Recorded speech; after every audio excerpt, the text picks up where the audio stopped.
Je pense que la stratégie de la décroissance, elle est beaucoup plus réaliste que le récit de la croissance verte.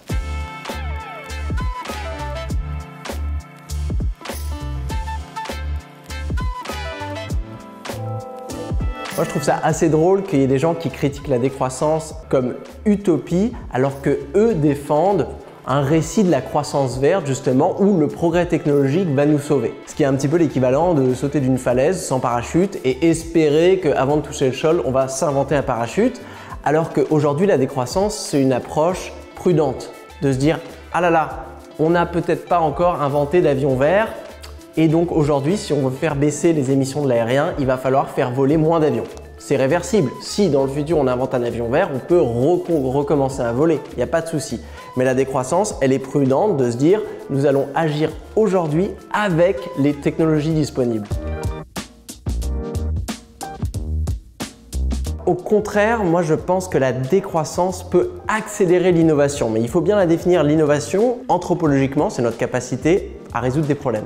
Sauf qu'aujourd'hui, dans une économie capitaliste, on vient définir plein de problèmes qui n'ont pas lieu d'être. Par exemple, comment capturer l'attention des usagers quand ils sont dans le train pour leur donner envie d'aller acheter une nouvelle paire de chaussures, de faire un week-end à Marrakech ou bien d'aller manger des frites. Ça, c'est des problèmes dans un secteur en croissance qui est celui du marketing, mais si l'on arrivait justement à faire décroître ce secteur, on libérerait des neurones disponibles, des heures de travail de personnes qui ont vraiment une créativité et un génie qui deviendraient disponibles pour travailler sur d'autres problèmes, par exemple dans la transition écologique. Et donc macroéconomiquement, on pourrait s'attendre après cette transformation à avoir un surcroît d'éco-innovation, c'est-à-dire ces innovations qui vont nous permettre de faire baisser l'empreinte écologique.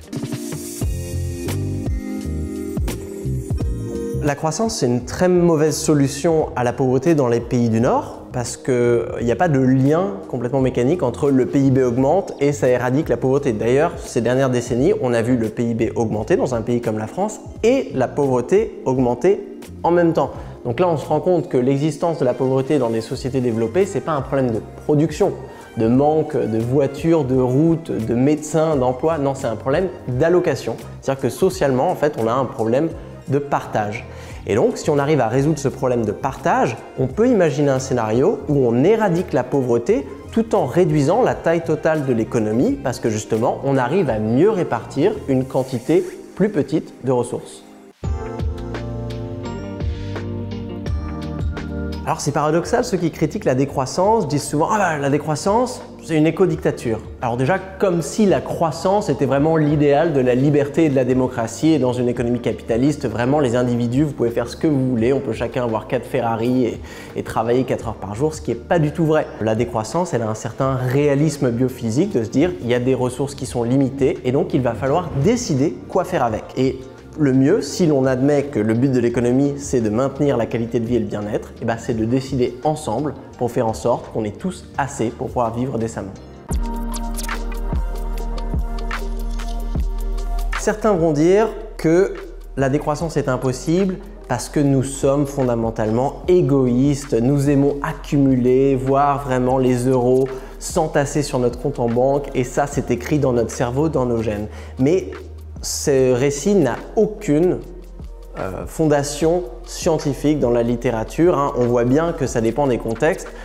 Au sein de votre famille et avec vos amis, vous allez être généreux, bénévolent, gentil. Ça va être une économie du don, de la réciprocité. Et d'un coup, vous allez vous retrouver dans un autre contexte et vous allez agir différemment.